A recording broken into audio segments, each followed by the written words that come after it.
며느리가 고함을 지릅니다. 밥이나 퍼주는 노인네가 뭘 안다고. 하지만 66세 말자 할머니는 조용히 미소를 지으며 봉투를 꺼냅니다. 그 안에 든 것은 퇴직금이 아니었습니다. 바로 30억 원짜리 상가 건물 등기부등본이었죠. 며느리와 아들의 얼굴이 순식간에 창백해집니다. 이 이야기는 실제 사연을 기반으로 각색하여 제작되었습니다. 더 재밌는 이야기를 만들 수 있도록 구독과 좋아요 부탁드립니다. 새벽 5시 알람이 울리기 전에 이미 일어나 계신 분이 있습니다. 바로 올해 66인 윤말자 할머니죠. 또 하루가 시작되는구나. 말자 할머니는 작은 한숨을 내쉬며 일어나십니다. 이미 40년을 넘게 새벽같이 일어나는 삶에 익숙해지셨거든요. 세수를 하고 간단한 아침을 드신 후 검정색 앞치마를 메고 집을 나서십니다. 목적지는 인근 초등학교 급식소입니다. 말자 할머니는 이곳에서 15년째 성실하게 일하고 계시거든요. 아이들의 밥을 책임지는 일, 그것이 말자 할머니의 자부심이었습니다. 할머니, 오늘도 일찍 오셨네요. 동료 급식소 아주머니들이 반갑게 인사를 건넵니다. 말자 할머니는 환한 미소로 답하시죠. 하지만 그 미소 뒤에는 깊은 피로감이 숨어 있었습니다. 오전 8시부터 시작된 급식 준비는 오후 3시가 되어서야 끝납니다. 설거지까지 마치고 나면 온몸이 쑤시고 아프죠. 하지만 말자 할머니는 불평 한마디 없이 묵묵히 일했습니다. 일을 마치고 집으로 돌아가자 어머님 오셨어요? 며느리 한수연 씨가 소파에 앉아 스마트폰을 보며 대충 인사를 건넵니다. 시선 한번 제대로 주지 않은 채로 말이에요. 말자 할머니는 묵묵히 부엌으로 향하십니다. 저녁 준비를 해야 하거든요. 하루 종일 남의 집 아이들 밥을 해주고 와서 이제 자기 가족 밥을 또 해야 하는 거죠. 할머니, 8살 손주 지우가 달려와 안깁니다. 말자 할머니의 얼굴에 처음으로 진짜 미소가 번집니다. 우리 지우 오늘 학교에서 뭐 했어? 급식 너무 맛있었어요. 할머니가 만드신 거예요? 말자 할머니는 손주의 머리를 쓰다듬으며 고개를 끄덕이십니다. 이 순간만큼은 모든 피로가 사라지는 것 같았거든요. 하지만 그 평화로운 순간도 잠깐입니다. 지우야, 할머니 방해하지 말고 숙제해. 며느리 수연 씨가 차가운 목소리로 지우를 떼어놓습니다. 그리고 말자 할머니를 향해 말하죠. 어머님, 내일 지우 학원비 내야 하는데 돈 좀 주세요. 또 돈 얘기입니다. 말자 할머니는 속으로 깊은 한숨을 쉬시죠. 얼마나 필요한데? 50만 원이요. 어차피 어머님 용돈으로는 쓸 데도 없잖아요. 수연 씨의 말에는 가시가 돋아 있었습니다. 마치 말자 할머니가 쓸모없는 사람이라는 듯이 말이에요. 말자 할머니는 아무 말씀 없이 지갑을 여시고 50만 원을 꺼내주십니다. 그 순간 수연 씨의 얼굴에 스치는 표정을 놓치지 않았습니다. 역시 호구네. 그런 표정이었습니다. 밤늦게 퇴근한 아들 진호가 돌아왔을 때 말자 할머니는 여전히 부엌에서 설거지를 하고 계셨습니다. 어머니, 고생 많으세요. 진호는 피곤한 목소리로 인사를 건넵니다. 하지만 그의 눈에는 진심이 담겨 있지 않았어요. 그저 형식적인 인사일 뿐이었거든요. 괜찮다. 너도 고생 많다. 말자 할머니는 언제나처럼 따뜻하게 답하십니다. 하지만 가슴 한켠에는 쓸쓸함이 자리 잡고 있었죠. 그날 밤 말자 할머니는 침대에 누워 천장을 바라보며 생각에 잠기십니다. 40년간 새벽같이 일어나 남의 집 아이들 밥을 해주고 저녁에는 가족 뒷바라지를 하며 살아왔습니다. 그런데 정작 가족들에게 받는 건 고마움이 아니라 무시와 당연시였거든요. 내가 뭘 잘못한 걸까? 말자 할머니의 눈가에 눈물이 맺힙니다. 하지만 그 눈물을 닦으며 다시 한번 다짐하시죠. 그래도 가족이니까. 조금만 더 참자. 하지만 말자 할머니는 아직 모르고 계셨습니다. 며느리 수연 씨에게는 더 큰 욕심이 있다는 것을. 하지만 말자 할머니에게도 가족들이 전혀 모르는 비밀이 하나 있었습니다. 며칠이 지난 어느 저녁 말자 할머니가 급식소에서 돌아오시니 집안 분위기가 심상치 않았습니다. 거실 소파에는 아들 진호와 며느리 수연이 심각한 표정으로 앉아 있었거든요. 테이블 위에는 각종 서류들이 펼쳐져 있고 수연 씨의 얼굴은 평소보다 더욱 차갑게 굳어 있었습니다. 어머님, 앉으세요. 진호가 무거운 목소리로 말했습니다. 평소 어머니라고 부르던 것과는 다른 톤이었죠. 말자 할머니는 무슨 일인지 알 수 없어 조심스럽게 자리에 앉으십니다. 무슨 일이냐? 어머님, 솔직히 말씀드릴게요. 수연이 서류를 말자 할머니 앞으로 밀면서 말했습니다. 저희가 사업을 시작하려고 해요. 그런데 초기 자금이 필요하거든요. 말자 할머니는 서류를 들여다보십니다. 뭔가 사업 계획서 같은 것들이 적혀 있었지만 정확히 무슨 내용인지는 이해하기 어려웠거든요. 얼마나 필요한데? 2천만 원이요. 수연의 목소리에는 주저함이 없었습니다. 마치 이미 결정된 일인 양당당하게 말했거든요. 2천만 원? 말자 할머니는 깜짝 놀라십니다. 지금까지 용돈으로 10만 원, 20만 원씩 달라고 할 때와는 차원이 다른 금액이었거든요. 네.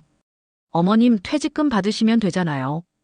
수연이 마치 당연한 듯 말했습니다. 그 순간 말자 할머니의 가슴이 철렁 내려앉습니다. 퇴직금. 40년간 성실히 일해온 대가로 받을 그 돈을 이미 계산하고 있었던 거죠. 수연아, 그 돈은? 어머님, 어차피 혼자 쓰실 것도 아니잖아요. 수연이 말자 할머니의 말을 끊어버립니다. 그리고 더욱 노골적으로 말했죠. 솔직히 말씀드릴게요. 어머님 나이에 그 돈 가지고 뭘 하시겠어요? 저희가 사업 성공하면 어머님도 편하게 사실 수 있는 거예요. 말자 할머니는 잠시 말을 잃으셨습니다. 며느리의 말에 담긴 차가운 계산과 무시가 가슴을 찔렀거든요. 진호야, 너는 어떻게 생각하냐? 아들에게 눈을 돌린 말자 할머니. 하지만 진호는 시선을 피하며 말했습니다. 어머니, 저희도 살아야 하잖아요. 지우 교육비도 많이 들고 집값도 계속 오르는데. 그래서 내 퇴직금을 달라는 거냐? 말자 할머니의 목소리가 조금 떨렸습니다. 분노보다는 실망과 서러움이 섞인 목소리였거든요. 어머님, 너무 이기적으로 생각하지 마세요. 수연이 날카롭게 말했습니다. 어머님 혼자 살 것도 아니고 저희가 모시고 살잖아요. 당연히 가족을 위해 써야 하는 거 아니에요? 그 순간 말자 할머니는 깨달으셨습니다. 자신이 지금까지 가족이라고 생각했던 사람들이 실제로는 자신을 어떻게 보고 있는지를 말이에요. 돈을 대는 기계. 그것도 언제든 쥐어짤 수 있는. 생각해볼게. 말자 할머니는 간신히 말씀하시고는 자리에서 일어나십니다. 생각해볼 게 뭐 있어요? 수연이 뒤에서 소리쳤습니다. 어차피 어머님 돈이지만 결국 저희 가족 돈이잖아요. 말자 할머니는 뒤돌아보지 않으시고 방으로 들어가셨습니다. 하지만 문을 닫은 후에도 수연의 목소리가 들려왔거든요. 여보, 확실히 해둬요. 그 돈 안 주면 우리 따로 나가서 살 거라고. 자기야, 너무 심하게 하지 마. 심해? 40년 넘게 밥이나 퍼주면서 모은 돈을 혼자만 쓰겠다는 게 더 심한 거 아니여? 말자 할머니는 방 안에서 그 대화를 다 들으셨습니다. 특히 밥이나 퍼주면서라는 표현이 가슴을 후벼 팠거든요. 그날 밤 말자 할머니는 잠을 이루지 못하셨습니다. 머릿속에서는 수연의 말들이 계속 맴돌았죠. 하지만 동시에 다른 생각도 떠올랐습니다. 10년 전 자신이 조용히 해둔 일 말이에요. 침대 옆 서랍을 열어 작은 열쇠를 꺼내신 말자 할머니. 그리고 옷장 깊숙한 곳에 숨겨둔 작은 금고를 여십니다. 그 안에는 여러 서류들이 정성스럽게 보관되어 있었는데 그 중에서도 특히 중요한 서류 하나가 있었죠. 바로 학교 앞 상가 건물 매매 계약서였습니다. 10년 전 말자 할머니는 그동안 모아둔 돈으로 조용히 부동산에 투자하셨던 거예요. 당시만 해도 그리 비싸지 않았던 그 건물이 지금은 시세가 몇 배나 올라 있었거든요. 하루 종일 밥이나 퍼준다고. 말자 할머니는 작은 목소리로 중얼거리셨습니다. 그 얼굴에는 처음으로 단단한 의지가 서려 있었죠. 며느리는 모르고 있었습니다. 자신이 무시하고 있는 그 밥이나 퍼주는 할머니가 실제로는 얼마나 지혜롭고 준비성 있는 분인지를. 다음 날 아침 말자 할머니는 평소와 다름없이 급식소로 출근하셨습니다. 하지만 가슴속에는 이미 계획이 세워져 있었거든요. 하지만 며느리 수연에게는 더 큰 욕심이 꿈틀거리고 있었습니다. 며칠이 지났지만 말자 할머니는 여전히 대답을 주지 않으셨습니다. 그러자 수연의 태도는 더욱 노골적으로 변했거든요. 어머님, 언제까지 생각하실 거예요? 아침 식탁에서 수연이 차가운 목소리로 물었습니다. 말자 할머니가 지우에게 밥을 떠주고 있는 상황에서 말이에요. 조금만 더 생각해보자. 생각할 게 뭐가 있어요? 그냥 싫다고 하세요, 싫으시면. 수연의 목소리에는 이미 분노가 섞여 있었습니다. 수연아, 그렇게 말하는 게 아니지. 진호가 조심스럽게 말렸지만 수연은 이미 참을성의 한계를 넘어선 상태였거든요. 아니에요, 여보. 확실히 해야 해요. 수연이 젓가락을 탁 내려놓으며 말했습니다. 어머님, 솔직히 말씀드릴게요. 저희가 어머님 모시고 사는 게 당연한 줄 아세요? 말자 할머니는 수저를 든 손이 미세하게 떨리는 것을 느끼셨습니다. 수연아, 요즘 시대에 시어머니랑 사는 며느리가 몇 명이나 될 것 같아요? 저는 그래도 효부랍시고 참고 살고 있는 건데. 수연의 목소리가 점점 높아졌습니다. 옆에서 지우가 무서워하며 할머니 곁으로 붙는 것도 개의치 않았거든요. 그런데 이럴 때 도와주지도 않으시면서 뭘 바라세요? 공짜로 모셔드리기만 바라세요? 그 순간 말자 할머니의 가슴에 무언가가 와르르 무너져 내렸습니다. 공짜로 모셔달라고. 자신이 매달 생활비를 대고 지우 용돈을 주고 집안일까지 도맡아 하면서도 공짜로 모셔달라고 하고 있다는 건가요? 할머니. 지우가 불안한 목소리로 말자 할머니의 손을 잡았습니다. 지우야, 학교 갈 시간이다. 말자 할머니는 최대한 침착한 목소리로 손주에게 말씀하시고는 가방을 챙겨 학교에 데려다 주셨습니다. 하지만 집으로 돌아오는 길에 더 큰 충격이 기다리고 있었거든요. 동네 슈퍼 앞에서 수연이 이웃 아주머니들과 대화하는 소리가 들려왔거든요. 아, 정말 답답해 죽겠어요. 왜, 무슨 일인데? 시어머님이 너무 고집이 세서요. 저희가 사업 좀 해보려고 하는데 도와주질 않으시네요. 말자 할머니는 모퉁이에서 발걸음을 멈추셨습니다. 어머님 퇴직금이 꽤 될 텐데 그것도 안 주신다는 거야? 그러게요. 솔직히 말해서 저희가 모시고 사는 게 얼마나 힘든 줄 아세요? 요즘 시대에 시어머니랑 사는 것도 쉬운 일이 아닌데. 그래도 자식이 하는 일인데 도와주셔야지. 맞아요. 그런데 너무 이기적이세요. 나이 드신 분이 그 돈 가지고 뭘 하시겠어요? 말자 할머니는 그 자리에서 얼어붙으셨습니다. 동네 사람들 앞에서 자신이 이기적인 시어머니로 낙인 찍히고 있었거든요. 아, 말자, 언니네 며느리구나. 그런데 정말 안 주신다는 거야? 네. 매일 눈치만 주시고. 정말 힘들어요. 수연의 연기는 완벽했습니다. 마치 자신이 피해자인 양처량한 목소리로 말했거든요. 말자 할머니는 조용히 돌아서서 다른 길로 집에 돌아오셨습니다. 하지만 이미 늦었죠. 동네에 소문이 퍼지기 시작한 거예요. 그날 오후 급식소에서도 이상한 시선들을 느끼셨습니다. 말자 언니, 괜찮아? 동료 김순자 씨가 조심스럽게 물었습니다. 뭐가? 아니, 며느리가. 좀 힘들다고 하던데. 말자 할머니는 그제야 깨달으셨습니다. 소문이 이미 여기까지 퍼진 거죠. 아, 그냥. 좀 복잡해서. 언니, 내 생각에는 너무 고집 부리지 마. 자식들이 하는 일인데 도와주는 게 맞지 않을까? 순자 씨의 말에는 선의가 담겨 있었지만 말자 할머니에게는 또 하나의 상처가 되었거든요. 점심시간이 끝나고 설거지를 하던 말자 할머니의 휴대폰이 울렸습니다. 동생 말순이었어요. 언니, 나 좀 이상한 소리 들었는데. 무슨 소리? 수연이가 친척 단톡방에 글 올렸더라. 언니가 너무 이기적이라고, 자식들 사업하는 것도 도와주지 않는다고. 말자 할머니는 휴대폰을 꽉 움켜쥐셨습니다. 이제 친척들까지 모든 상황을 알게 된 거였어요. 언니, 정말 안 도와줄 거야? 나도 좀 이상하다고 생각하는데. 동생마저 수연의 편에 서는 것 같았습니다. 말자 할머니는 전화를 끊으시고 화장실로 가셔서 혼자 눈물을 흘리셨어요. 그날 저녁 집에 돌아오니 상황은 더욱 심각했습니다. 거실에는 진호의 형 진수와 그의 아내까지 와 있었거든요. 어머니, 오셨어요? 진수가 무거운 표정으로 일어났습니다. 무슨 일이냐? 어머니, 저희가 들어보니까 진호네가 사업을 시작하려고 하는데 어머니께서 도움을 안 주신다면서요? 말자 할머니는 아무 말씀도 하지 않으셨습니다. 어머니, 솔직히 말씀드릴게요. 요즘 시대에 며느리가 시어머니를 모시는 것도 쉬운 일이 아니에요. 수연이가 그래도 잘해주고 있잖아요. 진수 아내까지 나서서 말했습니다. 맞아요, 어머님. 자식들이 잘 되는 게 결국 어머님을 위한 일이잖아요. 말자 할머니는 사면초가에 몰린 기분이었습니다.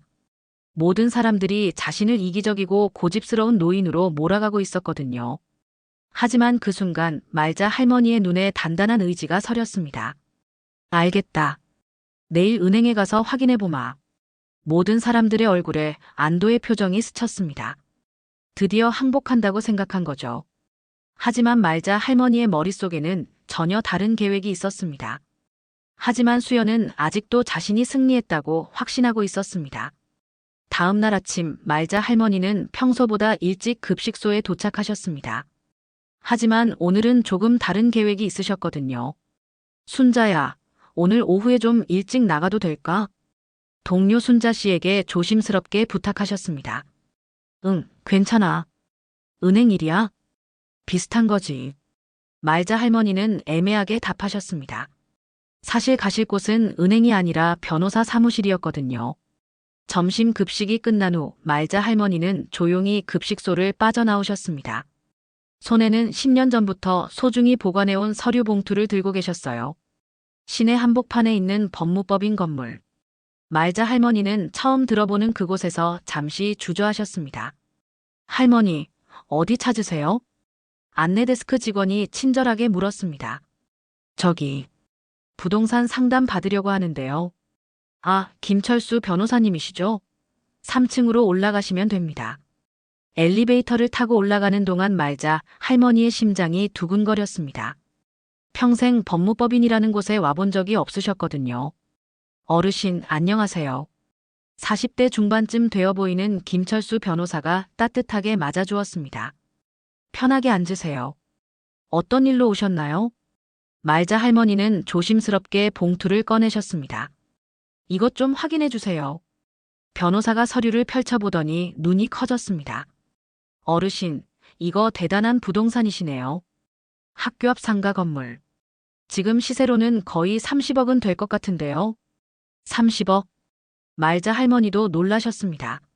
10년 전에 3억에 산 건물이 그렇게 올랐다니요. 네, 이 지역이 완전히 개발되면서 땅값이 많이 올랐거든요. 게다가 학교 앞이라 임대 수요도 좋고요. 변호사는 서류를 자세히 살펴본 후 말했습니다. 명의가 어르신 단독으로 되어 있네요. 혹시 가족분들이 이 사실을 아시나요? 아니요. 아무도 몰라요. 현명하셨네요. 요즘 부동산 때문에 가족 갈등이 많거든요. 변호사의 말을 들으며 말자 할머니는 씁쓸한 미소를 지으셨습니다. 그런데 왜 갑자기 확인받으러 오셨어요? 혹시 문제라도 있으신가요? 말자 할머니는 잠시 망설이시다가 속마음을 털어놓으셨습니다. 가족들이 제 퇴직금을 달라고 하는데요. 퇴직금이 얼마나 되시는데요? 2천만 원 정도요. 변호사는 피식 웃었습니다. 어르신, 이 건물월 임대료만 해도 2천만 원이 넘을 것 같은데요. 지금 몇 개 상가가 들어있죠? 5곳이요. 그럼 월세만 해도 3천만 원은 나올 텐데. 어르신이 이미 부자시라는 걸 가족들이 모르는 거네요. 말자 할머니는 고개를 끄덕이셨습니다. 변호사님, 솔직히 말씀드리면 며느리가 저를 너무 무시해요. 밥이나 퍼주는 할머니라고. 변호사의 표정이 진지해졌습니다. 어르신, 제가 조언 하나 드릴게요. 이 정도 재산이면 혼자서도 충분히 품위 있게 사실 수 있어요. 가족의 압박에 끌려다니실 필요 없습니다. 그런데 가족인데, 진짜 가족이라면 어르신을 존중해야죠. 어르신이 평생 모은 재산을 당연하게 여기고 심지어 무시까지 한다면 그게 진짜 가족일까요? 변호사의 말이 말자 할머니의 가슴을 파고들었습니다. 어르신, 이 건물 관리는 누가 하고 계세요? 부동산 중개업소에서 해주고 있어요. 임대료는 어떻게 받고 계시고요? 매달 통장으로 들어와요. 변호사는 계산기를 두드리더니 말했습니다. 어르신, 월세 수입만으로도 한 달에 3천만 원 이상 들어오시네요. 연간 4억이 넘는 수입이에요. 이미 경제적으로는 완전히 독립적이시라는 뜻입니다. 말자 할머니는 처음으로 자신의 진짜 경제적 지위를 실감하셨습니다.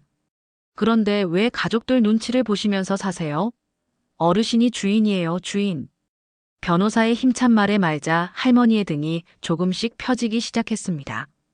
변호사님, 그런데 만약에 가족들이 이 사실을 알게 되면 걱정하지 마세요. 법적으로는 어르신 단독 명의니까 아무도 건드릴 수 없어요. 다만, 변호사가 잠시 말을 멈췄습니다. 다만 뭐요? 가족관계는 복잡해질 수 있죠. 하지만 어르신, 진짜 중요한 건 어르신이 당당하게 사시는 거예요. 종이 아니라 주인으로 말이에요. 말자 할머니는 그 말을 되새기셨습니다. 종이 아니라 주인. 어르신 결정하세요. 계속 무시당하면서 살 건지 아니면 당당하게 진실을 밝히고 존중받을 건지. 상담을 마치고 나온 말자 할머니의 걸음에는 이전과 다른 힘이 있었습니다. 40년간 새벽같이 일하며 모은 지혜와 재산.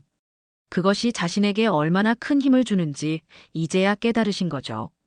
급식소로 돌아가는 길, 말자 할머니는 결심을 굳히셨습니다. 이제 그만 당해주자.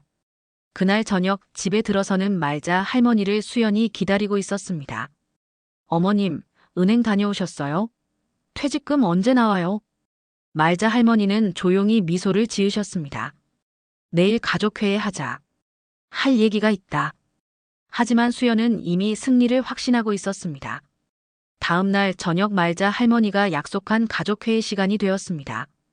거실에는 진호와 수연 그리고 형 진수까지 모여 앉아 있었거든요.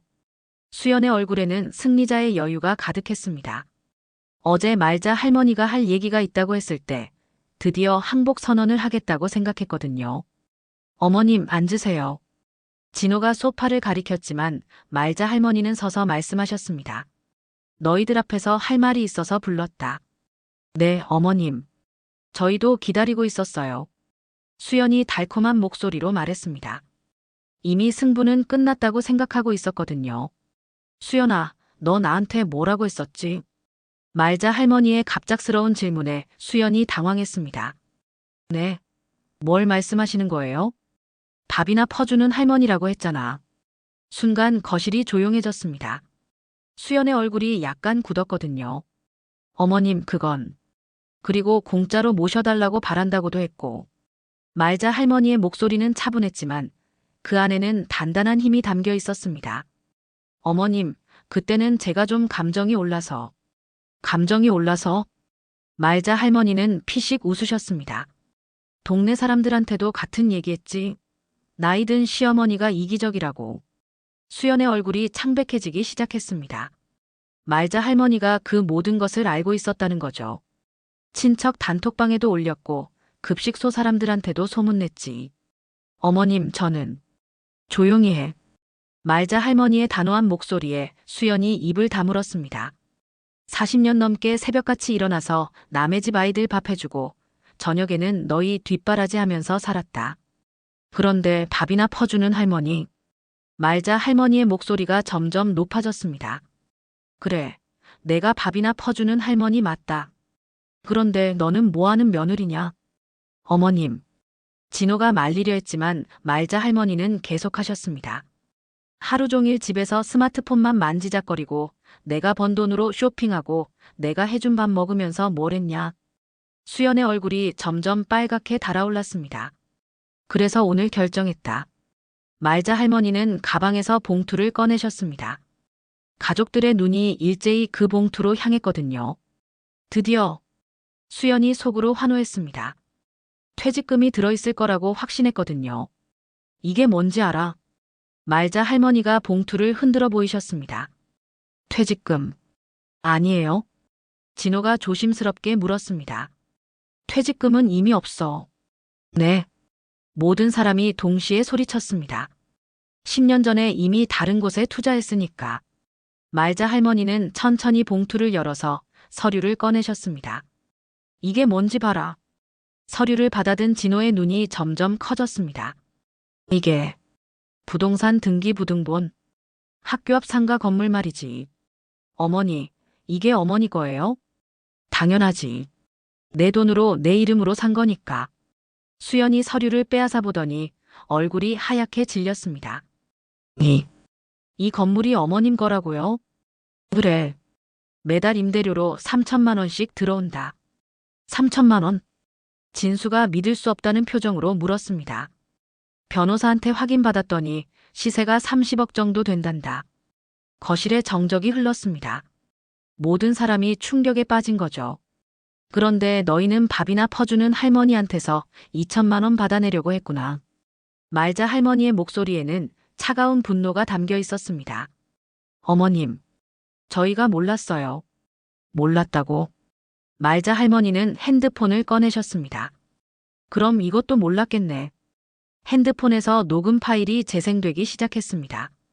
어차피 어머님 나이에 그 돈 가지고 뭘 하시겠어요? 저희가 사업 성공하면. 수연의 목소리가 선명하게 들려왔습니다. 솔직히 말해서 밥이나 퍼주면서 모은 돈을 혼자만 쓰겠다는 게 더 심한 거 아니요? 녹음이 계속 재생되는 동안 수연의 얼굴은 점점 창백해졌습니다. 어머님, 저는 정말. 조용히 해. 말자 할머니가 소리쳤습니다. 이제 결론 내리자. 나는 더 이상 너희의 호구가 아니다. 그 순간 수연이 벌떡 일어나더니 소리를 질렀습니다. 그럼 어쩌자는 거예요? 그 돈 있는 걸 왜 숨겼어요? 왜 숨겼냐고. 말자 할머니는 차가운 미소를 지으셨습니다. 바로 이런 때를 위해서지. 하지만 이것은 진짜 반전의 시작에 불과했습니다. 수연의 얼굴이 분노로 일그러졌습니다. 자신이 완전히 속았다는 사실을 깨달은 거죠. 어머님, 그럼 저희를 완전히 바보로 만드신 거예요? 바보로 만든 게 아니라 원래 바보였던 거지. 말자 할머니의 차가운 답변에 수연이 더욱 화를 냈습니다. 어머님이 돈이 그렇게 많으신 줄 알았으면 저희가 왜 이렇게. 그래서 뭘 어쩌겠다는 거냐? 말자 할머니는 팔짱을 끼시고 수연을 바라보셨습니다. 이제부터는 어머님 돈으로 편하게 살면 되잖아요. 수연의 말에 말자 할머니는 크게 웃으셨습니다. 정말 뻔뻔하구나. 뭐가 뻔뻔해요? 가족인데 당연한 거 아니에요? 가족. 말자 할머니의 눈빛이 차갑게 변했습니다. 너는 나를 가족으로 본 적이 있었냐? 밥이나 퍼주는 할머니, 공짜로 모셔달라는 노인네, 이기적인 시어머니. 이게 가족이 할 말이냐? 수연이 할 말을 잃었습니다. 어머님, 죄송합니다. 제가 잘못했어요. 갑자기 수연이 무릎을 꿇더니 사과하기 시작했습니다. 하지만 그 사과에는 진심이 담겨 있지 않았어요. 그저 돈 때문이었거든요. 이제 와서 사과. 말자 할머니는 수연을 내려다보시며 말씀하셨습니다. 진호야, 너는 뭐라고 할 거냐? 아들 진호는 바닥만 바라보며 아무 말도 하지 못했습니다. 형님도 마찬가지예요. 형 진수가 나서서 말했습니다. 어머니, 수연이가 좀 실수했지만 그래도 가족 아닙니까? 이제부터 잘하면 되죠. 가족이라고. 말자 할머니는 다시 한번 핸드폰을 꺼내셨습니다. 그럼 이건 뭐냐? 이번에는 다른 녹음 파일이 재생되었습니다. 여보, 확실히 해둬요. 그 돈 안 주면 우리 따로 나가서 살 거라고. 진호의 목소리였습니다. 그리고 솔직히 말해서 어머니도 이제 나이 드셨으니까 요양원 보내드리는 게 나을 것 같은데. 수연의 목소리가 이어졌습니다. 요양원? 말자 할머니의 목소리가 떨렸습니다. 분노 때문이었죠. 너희가 나를 요양원에 보낼 계획까지 세우고 있었구나. 진호와 수연의 얼굴이 하얗게 질렸습니다. 자신들의 속내가 완전히 드러난 거죠. 어머니, 그건. 닥쳐. 말자 할머니가 처음으로 큰 소리를 내셨습니다. 40년 넘게 너희 아버지랑 살면서 한 번도 큰 소리 낸 적 없었는데 오늘은 참을 수가 없다. 그때 지우가 방에서 나와 무서워하며 할머니에게 달려왔습니다. 할머니, 왜 다들 싸워요? 말자 할머니는 손주를 안으시며 목소리를 부드럽게 하셨습니다. 지우야, 괜찮다. 할머니가 화난 게 아니라 정리하는 거야. 그리고 다시 가족들을 바라보셨습니다. 이제 내 결정을 발표하겠다. 모든 사람이 긴장했습니다. 첫째, 이 집에서 당장 나가라. 어머니. 둘째, 내 재산에 대한 기대는 하지 마라. 어머님, 그럴 수는 없어요. 수연이 다시 소리쳤습니다. 셋째, 지우는 내가 키우겠다. 그건 안 돼요. 지우는 제 아이예요. 내 아이. 말자 할머니는 냉소적으로 웃으셨습니다. 지우 학원비, 용돈, 옷값 누가 되는 줄 아냐? 너는 집에서 스마트폰만 만지작거리면서 애 키운다고. 수연이 할 말을 잃었습니다. 실제로 지우에게 드는 모든 비용은 말자 할머니가 됐거든요. 지우야, 할머니랑 살래 아니면 엄마 아빠랑 살래? 지우는 망설임 없이 대답했습니다. 할머니랑 살래요. 할머니가 더 좋아요. 그 순간 수연의 얼굴이 완전히 일그러졌습니다. 안 돼요. 아이까지 뺏어가시면 안 돼요. 뺏어간다고. 말자 할머니는 지우를 꽉 안으시며 말씀하셨습니다. 내가 키운 애를 내가 계속 키우는 게 뺏어가는 거냐? 그때 진호가 마지막으로 애원했습니다. 어머니, 정말 이럴 거예요? 저희가 잘못했으니까 용서해 주세요. 용서? 말자 할머니는 아들을 바라보시며 말씀하셨습니다. 내가 아버지 닮았으면 좋았을 텐데 왜 하필 이런 여자 닮았냐? 진호는 바닥만 바라봤습니다. 내일까지 짐 싸서 나가라. 그리고 다시는 내 앞에 나타나지 마라. 어머님, 한 가지 더. 말자 할머니는 핸드폰을 들어 보이셨습니다. 이 녹음 파일들, 내가 친척 단톡방에 올릴까? 수연의 얼굴이 창백해졌습니다. 그럼 동네 사람들이 누가 진짜 이기적인 사람인지 알게 될 텐데. 제발, 그건 하지 마세요. 그럼 조용히 나가라. 더 이상 내 인생을 방해하지 말고. 말자 할머니는 지우의 손을 잡으시며 방으로 들어가셨습니다. 거실에는 충격에 빠진 가족들만 남았습니다. 하지만 진짜 충격은 아직 시작도 안 했습니다. 다음 날 아침, 진호와 수연은 정말로 짐을 싸기 시작했습니다. 하지만 갈 곳이 없었거든요. 여보, 우리 어디로 가요? 수연이 불안한 목소리로 물었습니다. 일단 모텔에라도. 진호의 목소리에는 절망이 섞여 있었습니다. 어머니의 집에서 나가면 당장 살 곳이 없었거든요. 그때 말자 할머니가 지우의 손을 잡고 나타나셨습니다. 지우야, 엄마 아빠한테 인사해. 엄마 아빠 잘 가세요. 지우는 담담하게 인사했습니다. 아이도 이미 상황을 이해하고 있었거든요. 지우야. 수연이 아이를 안으려고 했지만 지우는 할머니 뒤로 숨었습니다. 엄마는 맨날 핸드폰만 보고 할머니한테 나쁜 말만 해요. 싫어요. 8살 아이의 솔직한 말에 수연의 가슴이 무너졌습니다. 지우야, 엄마가 잘못했어. 다시. 늦었다. 말자 할머니가 단호하게 말씀하셨습니다. 아이 앞에서 시어머니를 무시하는 모습을 보여줬는데 이제 와서 엄마 노릇하겠다고. 수연은 할 말을 잃었습니다. 그리고 수연아. 말자 할머니가 봉투 하나를 내밀었습니다. 이게 뭐예요? 퇴거 통지서다.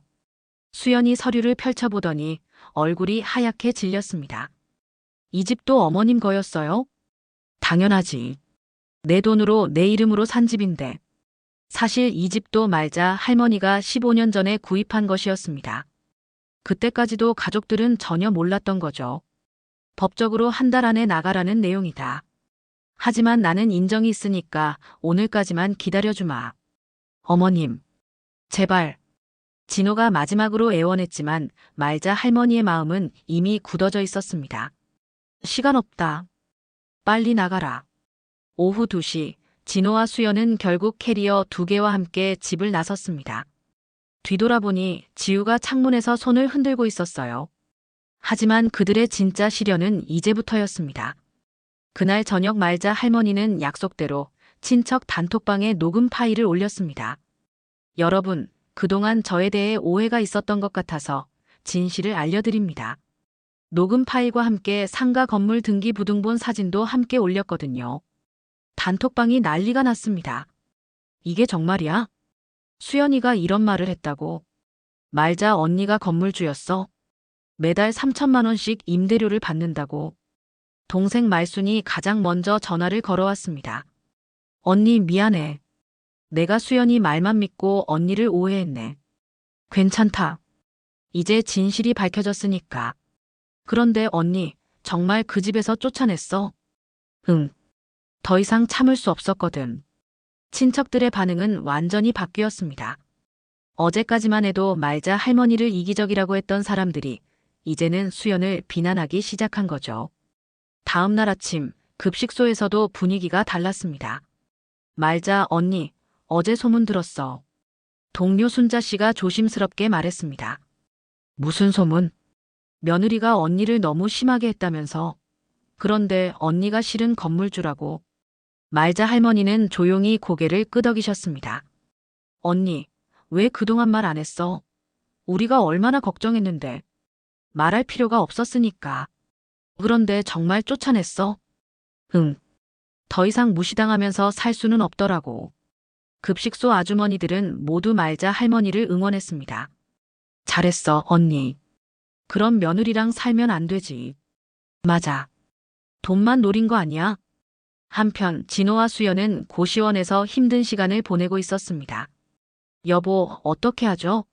돈도 없고 갈 곳도 없고. 수연이 울면서 말했습니다. 내가 어머니한테 다시 가서 사과해 볼게. 소용없을 것 같은데. 하지만 진호는 다음 날 다시 집을 찾아갔습니다. 어머니, 저예요.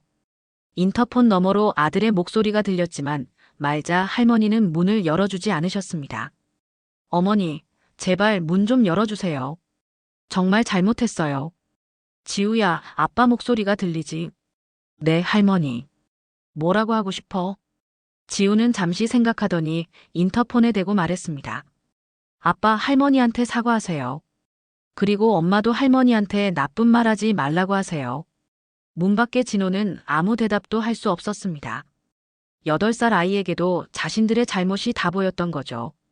어머니, 정말 마지막이에요. 한 번만 기회를 주세요. 하지만 말자 할머니는 끝까지 문을 열어주지 않으셨습니다. 그날 저녁 동네 사람들 사이에서는 이미 모든 소문이 퍼져 있었습니다. 말자네 며느리가 진짜 나쁜 년이었구나. 시어머니한테 그런 식으로 할 수가 있어. 그런데 말자 씨가 그렇게 부자였는 줄 누가 알았겠어. 착한 사람이 바보 취급받는 세상이야.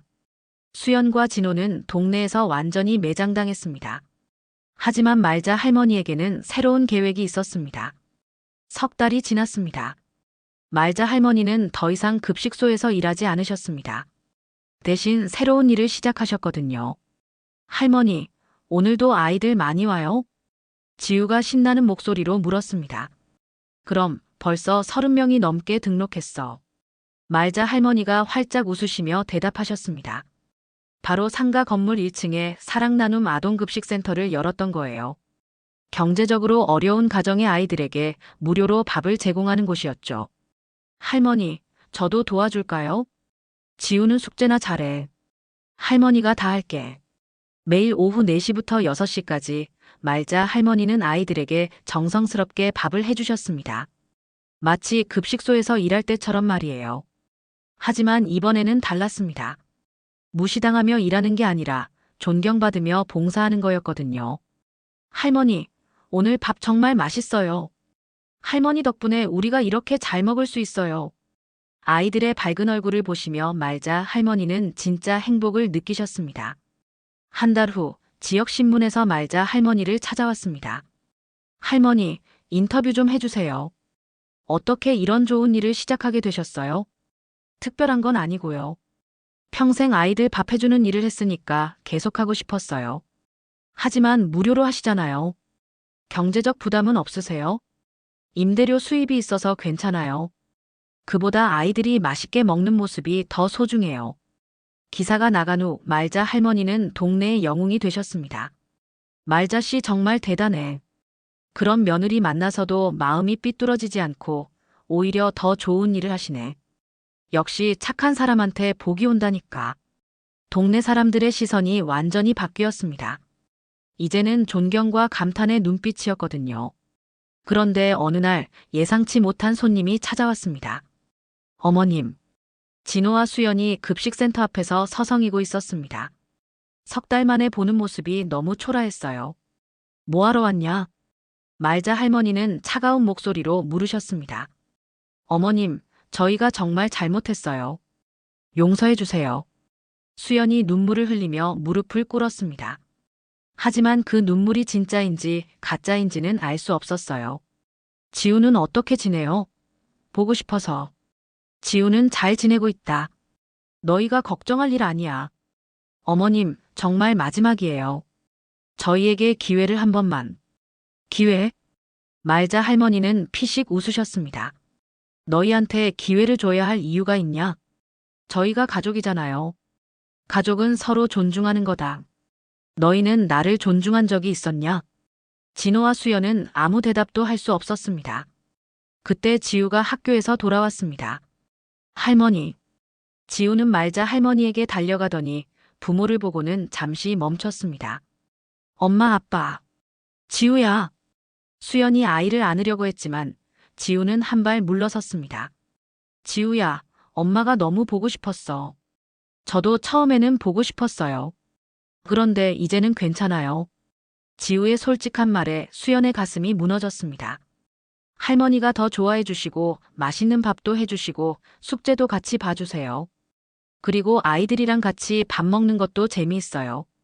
지우는 이제 완전히 할머니 편이었습니다. 어머님, 정말 끝인가요? 진호가 마지막으로 물었습니다. 끝이 아니라 시작이다. 말자 할머니의 대답이 의외였습니다. 너희도 이제 진짜 어른이 되어서 혼자 살아봐라. 부모 돈에 의존하지 말고 말이야.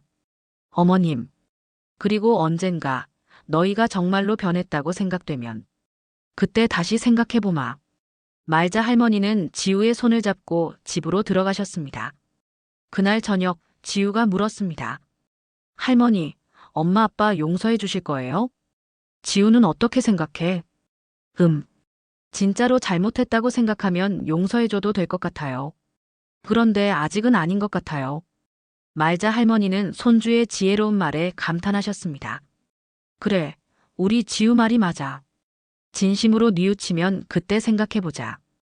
6개월 후 말자 할머니의 급식센터는 지역 최고의 봉사기관이 되었습니다. 시장님까지 직접 찾아와서 감사패를 전달했거든요. 말자 할머니 덕분에 우리 지역 아이들이 건강하게 자라고 있습니다. 별 말씀을요. 제가 좋아서 하는 일인걸요. 그날 저녁 말자 할머니는 지우와 함께 저녁을 드시며 생각하셨습니다. 40년간 새벽같이 일어나 밥을 해주던 일. 그때는 밥이나 퍼주는 일이라고 무시당했지만 이제는 아이들을 살리는 일이 되었습니다. 지우야, 할머니가 하나 깨달은 게 있어. 뭐예요, 할머니? 진짜 가족은 혈연이 아니라 마음이구나. 지우가 고개를 끄덕였습니다. 맞아요, 할머니. 할머니가 저한테 진짜 가족이에요. 그날 밤 말자 할머니는 깊은 잠에 들었습니다. 더 이상 서러움이나 분노가 없었어요. 대신 평온함과 자부심이 가득했거든요. 밥을 퍼주는 일. 누군가에게는 하찮은 일일지 모르지만 말자 할머니에게는 세상을 바꾸는 일이었습니다. 그리고 이제 말자 할머니는 더 이상 무시당하는 급식소 아줌마가 아니었습니다. 아이들을 사랑으로 키우는 사랑 나눔 할머니가 되어 있었거든요. 진정한 존중과 사랑. 그것이 말자 할머니가 얻은 가장 소중한 보물이었습니다. 오늘 이야기 어떠셨나요? 이야기가 재밌으셨다면 구독과 좋아요 한 번씩 눌러주세요. 내일도 다락방 라디오를 찾아주세요. 감사합니다.